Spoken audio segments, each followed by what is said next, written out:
കരുതി അമ്മാവനെയൊക്കെ മറന്നു കാണുന്നു. കല്യാണം കഴിഞ്ഞ് പിന്നെ ഇങ്ങോട്ട് കണ്ടില്ല. കല്യാണം കഴിഞ്ഞത് മെനഞ്ഞാന്നല്ലായിരുന്നു. ഇന്നലെ കഴിഞ്ഞ പോലെ മോനെ.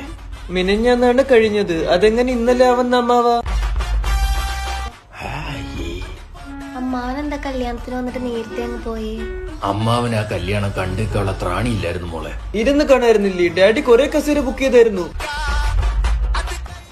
അതല്ല മോനെ, ഒന്നുമില്ലല്ലോ ഇവളെന്റെ മരുമോളായിട്ട് വരുമെന്ന് വിചാരിച്ചില്ലേ. എന്തിനാ അങ്ങനെയൊക്കെ വിചാരിക്കാൻ പോയേ? അതല്ലേ വിഷമമായ അമ്മാവ? എവിടുന്ന് കിട്ടി? മാട്രിമോണി മാറ്റി വാങ്ങേണ്ടി വരും.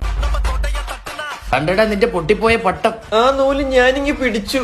നിന്റെ ഒന്നും പൊട്ടിപ്പോവാതെ നോക്കിയോ, നല്ല തെക്കൻ കാറ്റ് വീശാ പറന്നു വന്ന പട്ട. മാധവ, ഇതാ ഹസ്ബൻഡ്. എങ്ങനുണ്ട്? കുടുംബക്കാരെ കാണിക്കാനും വീട്ടിലിരുത്താനും അല്ലേ, ഇതൊക്കെ മതി. ആ ജോലിയുള്ളവന് പെണ്ണ് കിട്ടും. അല്ല മോനെന്തോ ചെയ്യുന്നേ? പപ്പയ്ക്ക് ബിസിനസ് ഉണ്ട്. ഇവിടുത്തെ പപ്പയ്ക്ക് ബിസിനസ് ഇല്ല, നൺ ഓഫ് ദ ബിസിനസ്. മോനെന്തോ പഠിച്ചത്? ബീഫാം. ബ്രോയോ? അവ എന്നെ പറ്റി അൽഫാം തിന്നും. നീ എന്താ കല്യാണത്തിന് വരാഞ്ഞ്? അയാൾ ഉറങ്ങിപ്പോയി കാണും. ഇല്ല, അന്ന് ഉറങ്ങിയില്ല. ആ കല്യാണം എനിക്ക് നിന്ന് കാണാനുള്ള ത്രാണിയില്ലായിരുന്നു. തന്തയ്ക്കും മോനും മൂലക്കുരു ഒരേ ഉത്തരം. ഇവർക്ക് ഇരുന്ന് കണ്ടൂടെ?